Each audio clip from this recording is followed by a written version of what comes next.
Today on Studio 103, you have definitely seen him on TikTok, YouTube, and Twitch, but did you know that this famous streamer got his start right here at Truman? We'll introduce you to Micawave. Plus, it's that time of the year. The seniors stress over colleges and scholarships. We'll take a closer look with our college counselors. Studio 103 starts right now.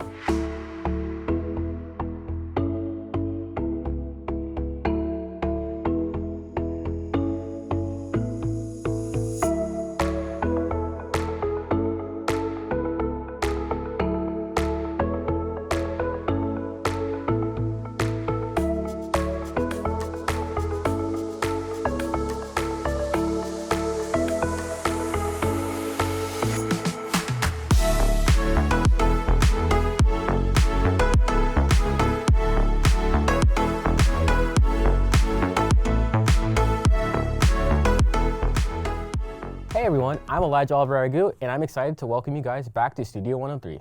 This podcast will not only be going through things going on in Truman, but also the Bronx, New York, and around the world. So let's get started with our first segment. It's about a topic that juniors and seniors are all thinking about right now, and that is applying for college and financial aid. I had a chance to sit down with two of our counselors for a more in-depth conversation on the subject. So I'm here with two of our guidance counselors, Ms. Zuckerman and Ms. Jobit, and we're going to be talking about the college process. So guys, what is college advisory and how did you guys come up with the class and program?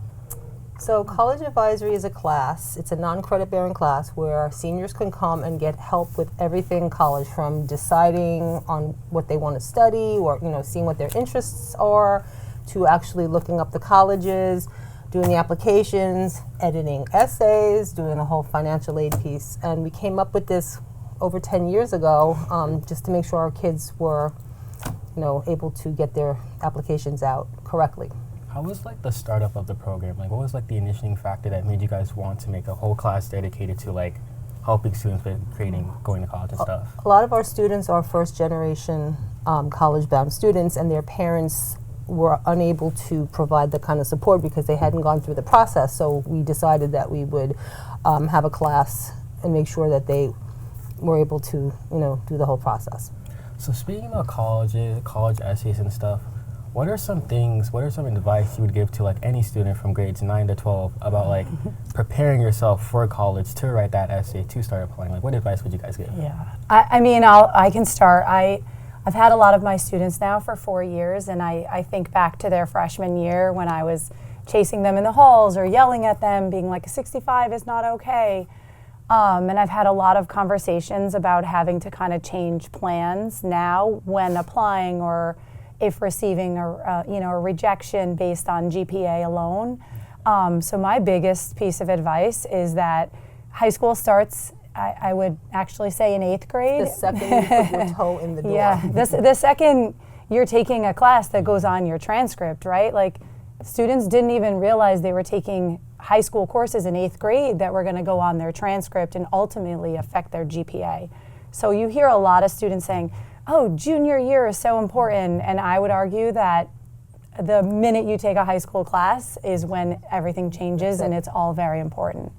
Okay, and speaking on that, to expand that more, I know once you enter the building, you're all new to everything. How would you for a freshman specifically, how would you encourage them to join different sports and extracurriculars to really expand that resume? So we have this program called SCORE, and we really would like all the 9th graders to log in and start looking around the website. And there are certain things that you guys can create a resume, and you put your activities in, and it just would show the students what the colleges are looking for from day one, right? So if you're a 9th grader and you know that the college might ask you about your activities, and you're like, oh, what does Truman have that I can join?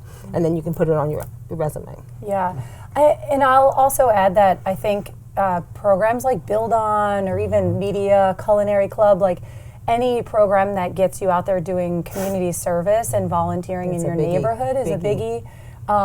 Anybody can have a 95 GPA and do nothing, but if you can have a 95 GPA and be in 5 clubs and on a team or work, even working, right?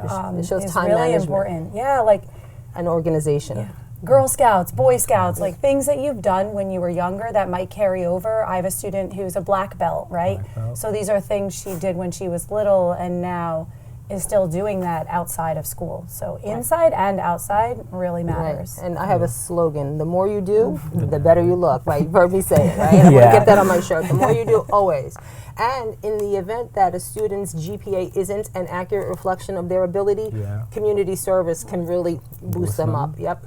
Okay. So, what would you tell students about like the process within applying to college? Like how would you like help a student who's like very concerned about like not knowing what their major is, what college they want to go to, what they want to do in the future, stuff like that? I like to use myself as an example. Like I am now, I have 3 master's degrees. I started out as a biology major in college. I went to school for forensic science, and then I became a teacher, and now I'm a counselor, right? Like, I think that sometimes people get it in their head because they see maybe their parents have done the same thing their whole lives, that you have to pick a major and stick to it and you can't change. And I would say that you're gonna find a class in college that you really love, and it could be anthropology, and you thought you were gonna be a computer science major. So take everything, get involved, and you can always change your mind, right? You go in, you don't declare till sophomore year. You don't have to know. It's okay not to know. And as she was saying, even the people who think they know, go in and take a class. I mean, I have a BFA in screenwriting, and then I became an English teacher, and now I'm doing this. So people, take classes, and then they change. You broaden your horizons, and you see what you're good at and what you like to do, and it might not be what you thought you wanted to do, and that's perfectly normal. Yeah. And ask yourself questions, right? Like, I have so many students that say they want to be a nurse, and I'm like, do you like chemistry, or do you like the sight of blood? Right. Oh, no way. Well, you might have to see blood? some gross stuff, So really, SCORE, going back to that, they have those career assessments on there. You can match with colleges, match with careers, like get out there, talk to people. Internships, I wish they did internships the first year of school, not the last year of school, because the more people you talk to, the more you know. Make connections. Okay. So for another question, with FAFSA opening up, how would you help all students, from students who aren't, citizens and have their socials and stuff, the students who are citizens, like what's the process to go through that? So there's a couple of different things, right? So a student who is a citizen, whose parents are citizens, they're going to go onto studentaid.gov, and they're going to create a FAFSA ID, and they will need to have some personal information from their parents. They're going to need their parent, who they live with. So if it's one parent or two, they'll need both their parents' social security numbers, their dates of birth, their email addresses, and this will generate an invitation via email to the parent, and the parent just has to click on the link and then fill it out. And they can link right to the IRS. It's no longer, look at line 37 and then add up stuff. You don't have to do that anymore. Students whose parents are not documented, but the student is, can still fill out the financial aid. Last year we were having an issue, so we were printing out the FAFSA form and having the parent do it by hand and mailing it in, and that kind of bypassed the issue online. Students who are not documented, it's a little bit different for them. There is something called the DREAM Act. They have to have been in this country for 2 years. And we also have some information. Some of the CUNY schools have sites, citizenship sites, where they might be able to get help with their papers.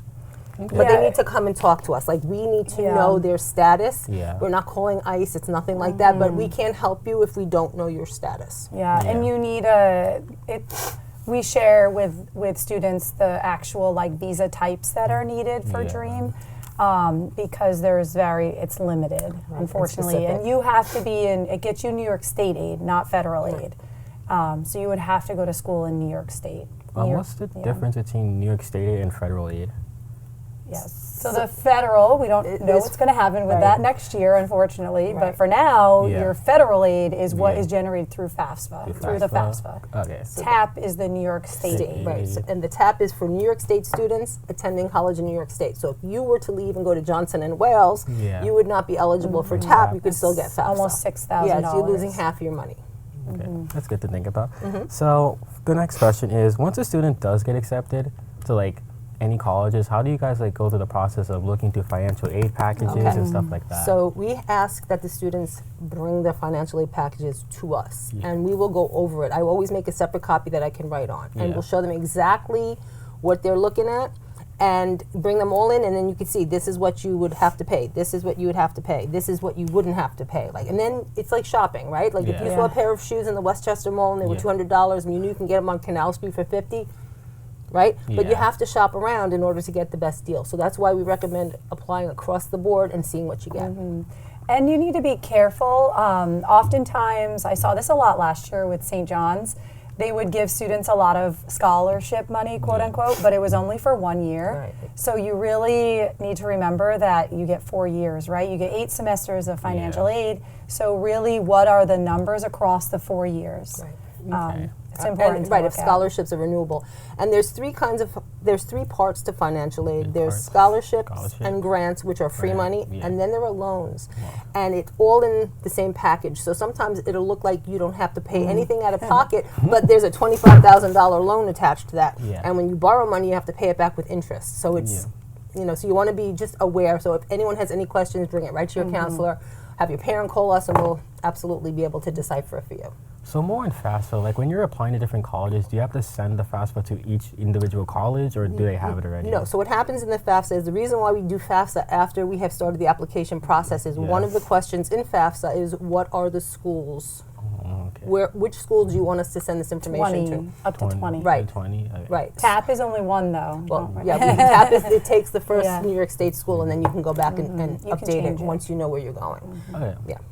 So my last question is, what inspired you guys every day to keep yourself motivated to help each and every one of your students in college advisory and even outside of college advisory to keep up with the college process, stay on top of their essays, get their recommendation we're letters? your school moms, okay? And we take this very seriously. Like, you're my child, okay? The second you came into my caseload, you are my child, and I want to make sure that you are successful and you have the proper tools to go out into the world and be successful, because that's what I want for you. So, I always say I can't clap with one hand, right? So I do my part, and you have to do your part. As long as you're doing what you need to do, we can work together, all right? But I take this very, very seriously, and I know Ms. Zuckerman does this as well. Yeah, and because I'm your mom, that means I'll yell at you sometimes That's right. too, right? Kick you, boom. Yeah, and I'll say I love, I think sometimes when you lose motivation and hope, something comes back, right? Like you run into an alumni or you get a random text from someone, thanking you. Or I think it's the little things seeing the milestones, someone maybe who his attendance was terrible freshman year and all of a sudden I have a student who passed every single class who barely came to school freshman year, So to see that him come that far in 4 years, it's so joyous, and then the parents thank you, and It's the progress is just rewarding. Okay, that's good to know. Is there any upcoming due dates for FAFSA or anything that we So should know this about? is the thing, Yeah. okay?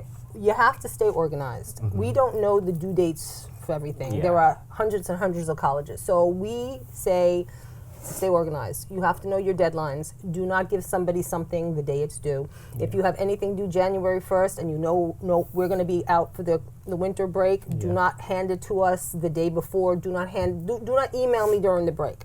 Right? If you have something due and you need to go into your application and see when those due dates are, if something is due on January 1st, we need to have it by Monday the 16th-ish. No later, because if we need to correct it, we have to be able to have the time to do that.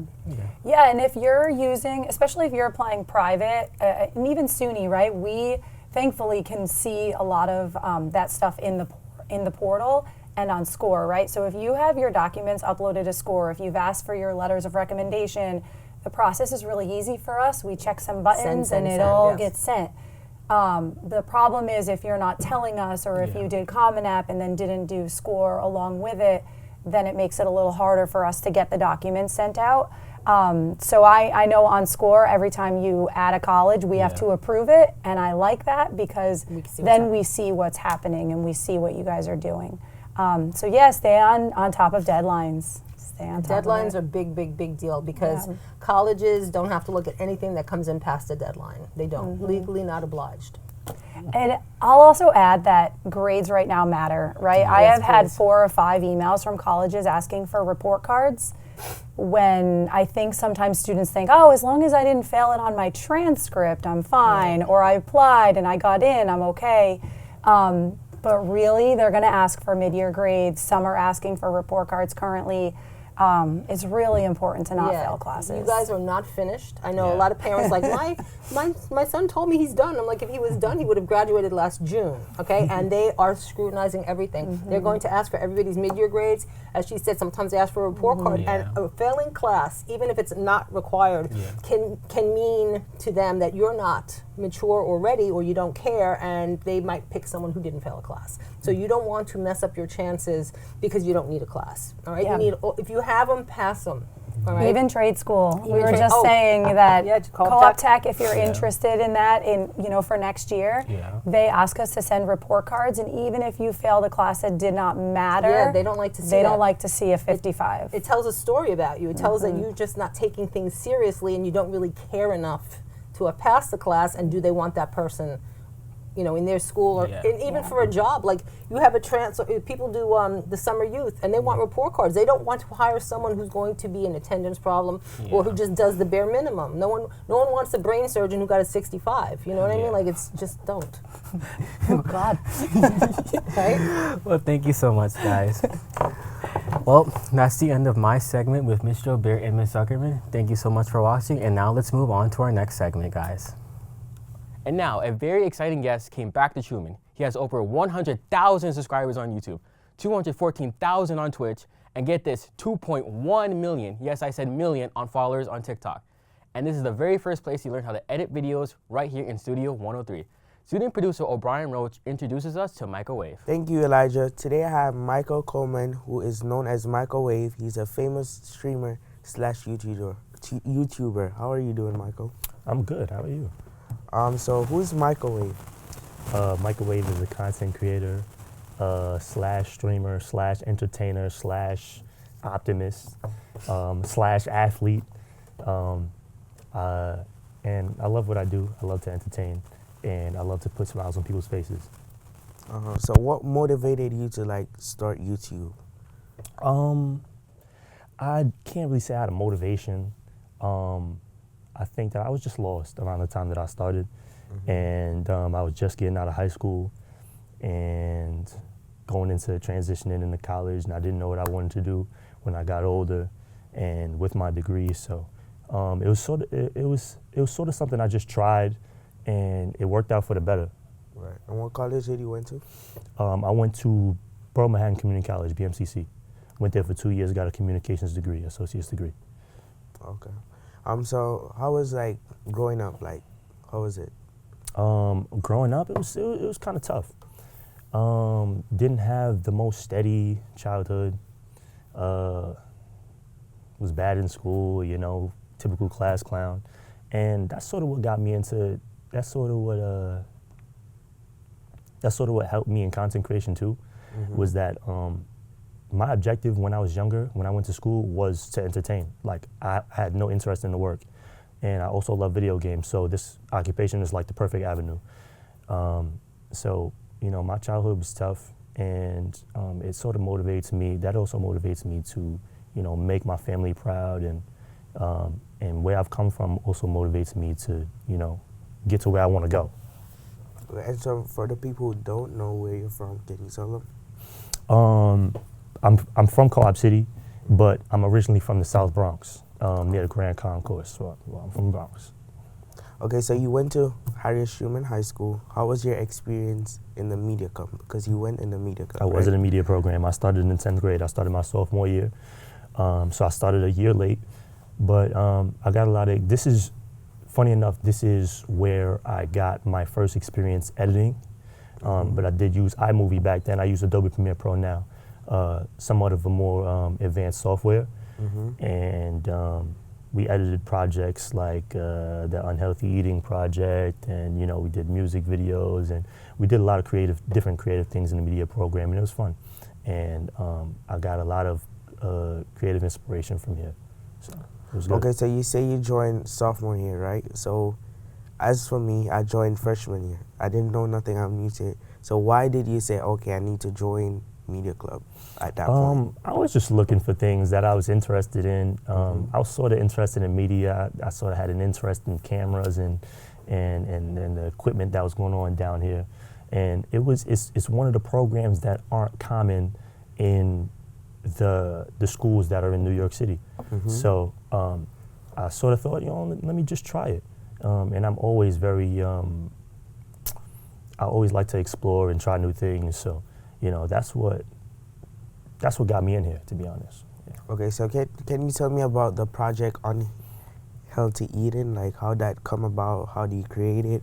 So the Unhealthy Eating Project was a project that we were tasked to make a PSA, a public service announcement, from a list of topics, and I actually rushed that project. I shot it on my phone and I edited it in iMovie on my phone.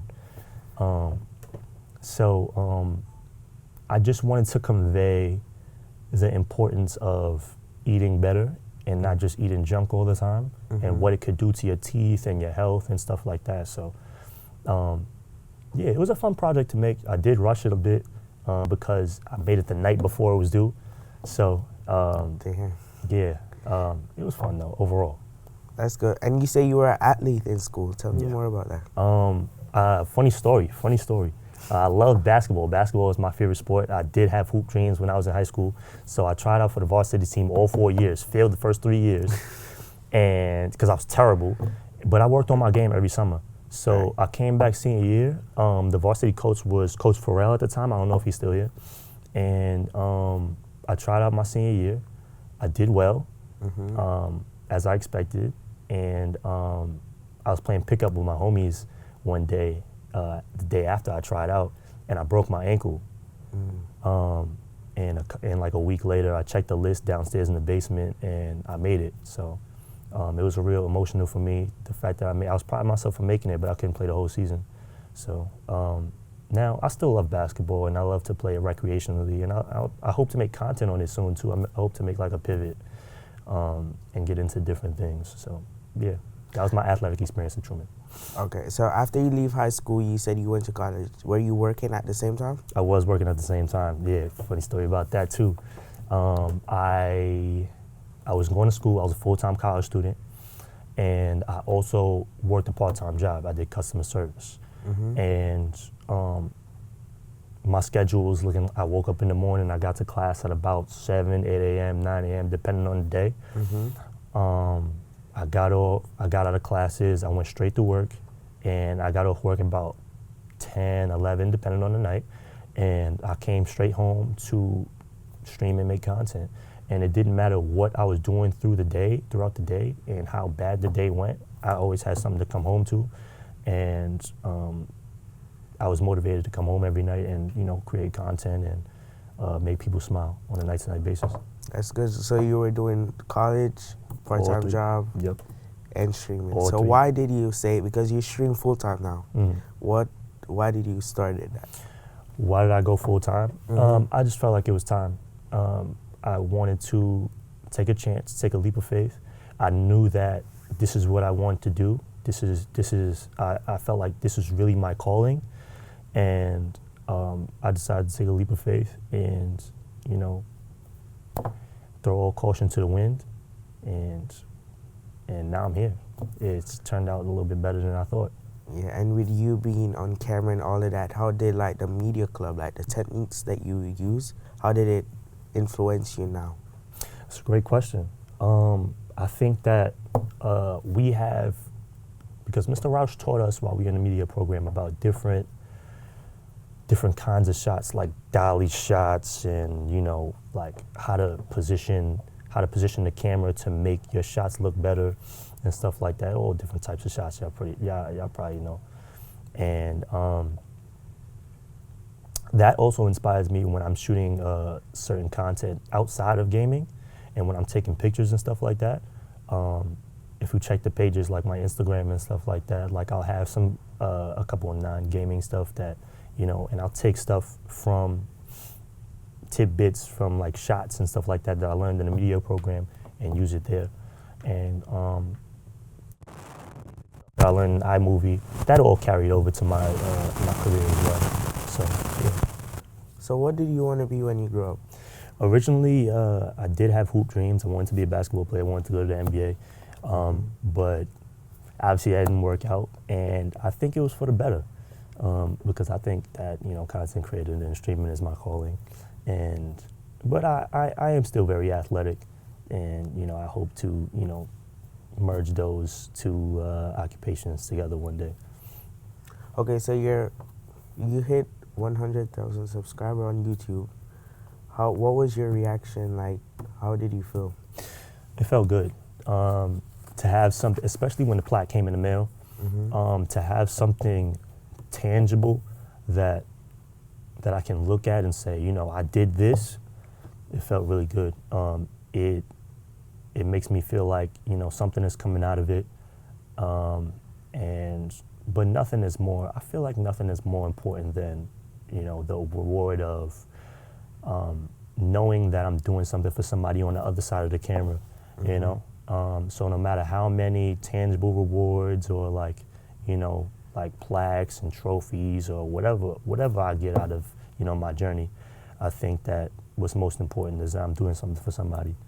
You know, so they see how you're goofy. Like, have you been on the street and like at the beginning when you were starting, do people usually laugh at you saying like you're not gonna do good, all of that? So when I first started, I wasn't shy about it. I let people know, and obviously on, like, this is public. When you make content and stream, this is public information, right? And I'm putting it on the internet, and I have friends and I have family on the internet. So, you know, a lot of what I wouldn't call them friends, but people that I associate myself with, they weren't too fond of it at first, right? They didn't see anything coming from it. They didn't foresee anything coming from it, and they would sort of make fun of me for it. Oh, you play Fortnite? Oh, you making videos and, you know, acting stupid on camera, you know? And once they saw the growth, you know, I sat down and, you know, I locked in, and the numbers started to come in, and now they're asking questions about how to do it, you know? So that's also a good feeling, proving the doubters wrong, and proving the supporters right. So on stream, you're crazy again, you're goofy. Bye, go back to the lobby, you bullshit and sack of shit. You know? Yeah. So you're here and you're so chill. How's that person? At the end of the day, content creating and streaming is also a business. Right. So I'm gonna have to shake a lot of hands, you know, show my face in a lot of, you know, professional settings. So I think that having a certain level of professionalism and being able to articulate yourself and, you know, be well-mannered and speak well is very important when having a personality, being an internet personality, and putting yourself out there to the world. You want to be able to, you know, switch and, you know, go back and forth whenever it's needed. You know, So what's your favorite game to play? At the moment, it's Fortnite, obviously. Yeah. But I also love Call of Duty. I've been playing Call of Duty since I was like 12 years old. I love fantasy games. When I'm not streaming, I love to kick my feet up, grab some snacks, play some fantasy games, some story-driven games, a lot of PlayStation exclusives, and I just love video games in general, to be honest. That's good. So any advice for kids who want to be a streamer / YouTuber? I'd say that if you want to do it, be passionate about it. Be passionate about it. You gotta have a passion for it. You gotta have a love for it.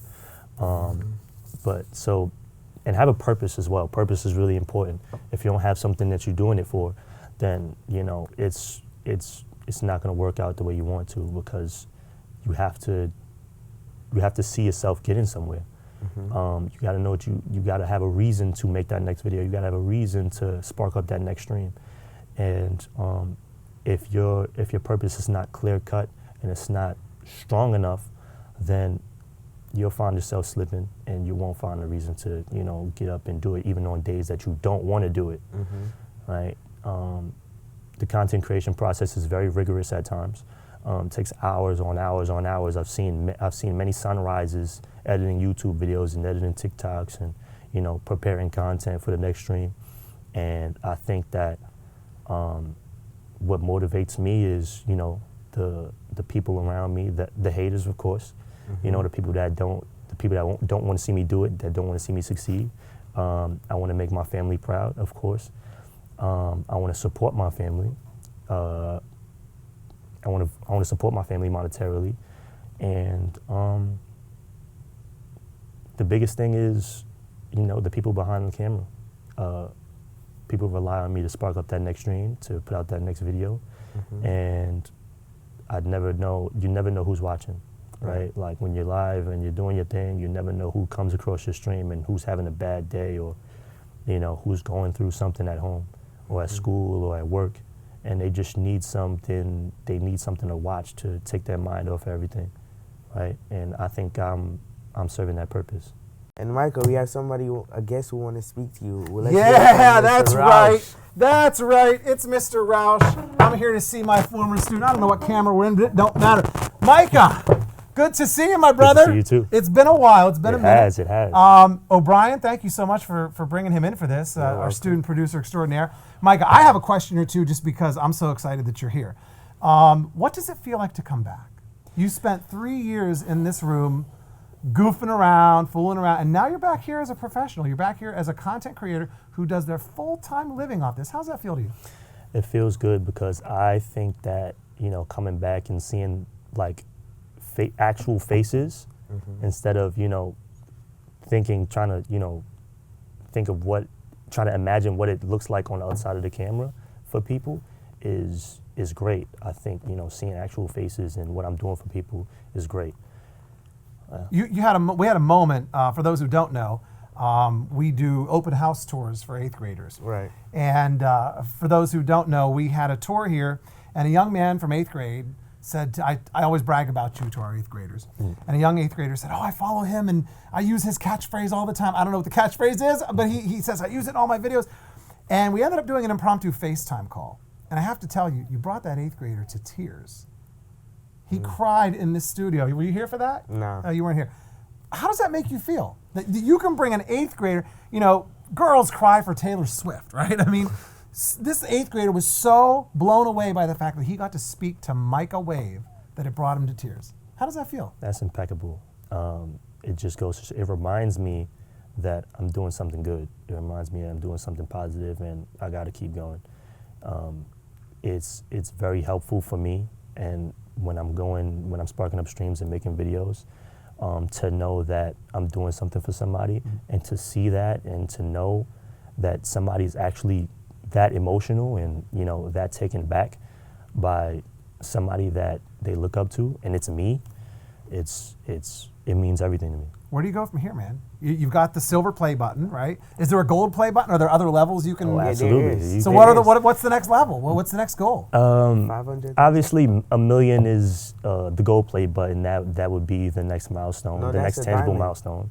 1 million is diamond. Yeah, and the goal is 500K. 500K. Okay. How are you telling him about No, YouTube? because I watch- That's no. what I want to. How is this guy I- who's never made a YouTube? I don't know if you made a YouTube video. You're not No, I telling watch the YouTuber what the levels are. No, I watch a lot of vlogs, so like Okay. the million is like the diamond button. So Okay. you need Okay. Okay. So what's he's right there, he's 500,000? right. the goal. The goal 500,000. one to the silver. Okay.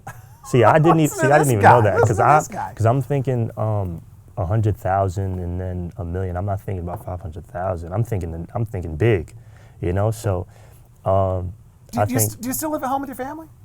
yeah, I do. Any plans to strike out on your own yet, or you think Real you'll stay there soon, for a while? real soon, actually. This year. Yeah, Okay. me and my girlfriend are planning on getting our own place and settling in, and I think that'll open up a lot of opportunities for me content-wise as well. You know, having my own space and Yeah, that studio room. yeah, for sure. I have a question. So you do vlogs or anything, or Not at the moment. Not at the moment. Would you That's do something it I'm looking to. with your Absolutely, girlfriend? that's definitely something I'm looking to pivot I'm into. looking out for it? And I don't know if she's here. She might be shaking her head. No, I can't tell. All the bright lights I can't see, but that's definitely we don't something. know about her approval or disapproval about that. That's definitely something I'm looking to get into, and I'm looking to make that pivot real soon into stuff that's more leaning away from gaming. Can but we I get- still love gaming. Can we get a sneak peek? I'm not gonna say too much. Can we break some news here? Can we do gonna, it? I'm not gonna say too much too soon. Oh, no, I don't can't want get him. No, I don't want to disappoint. not as good as too many CNN people. or Fox Yeah. News. Or can't get a headline out of you today. Just stay tuned. Okay, Right. well, okay, so make me one promise. When it breaks, we want to be the first to know. I got you. Can we do that? Can I we got shake you. on that? All right, you saw it here I first, got you. right? Next big got thing you. for Micawave, you're going to hear about right here on Studio 103, hopefully. So, Absolutely. all right, did you get through all your questions? I Yeah. know I just kind of sandbagged your whole interview, but I was like, I got to go talk to this kid. This is my former student. This is my former student. So you're making me proud every single day, and I hope you know that. I think you know that. We bring you back all the time, and I'm excited to see what's next for you. Yeah, you make me proud every single day. I appreciate that. All Thank right. you. All right, so I'm going to hand control of this thing back over to you. You are the student producer of the segment, so I'll let you look right there in camera 3 and send it back to Elijah. Go ahead, it's your segment. Okay, so thanks for Micawave to come out here. Also, shout out to Roush. So that's all the time we have now. Back to Elijah. All right, so that's it for our second episode of Studio 103. Now we want to hear from you. What segments would you like to see, and would you like to get involved in the show? To check in with us, come visit Studio 103 on the first floor, or just scan the QR code and get in touch. Until next time, I'm Elijah Oliverragoo from Cuban Media, coming to you from Studio 103.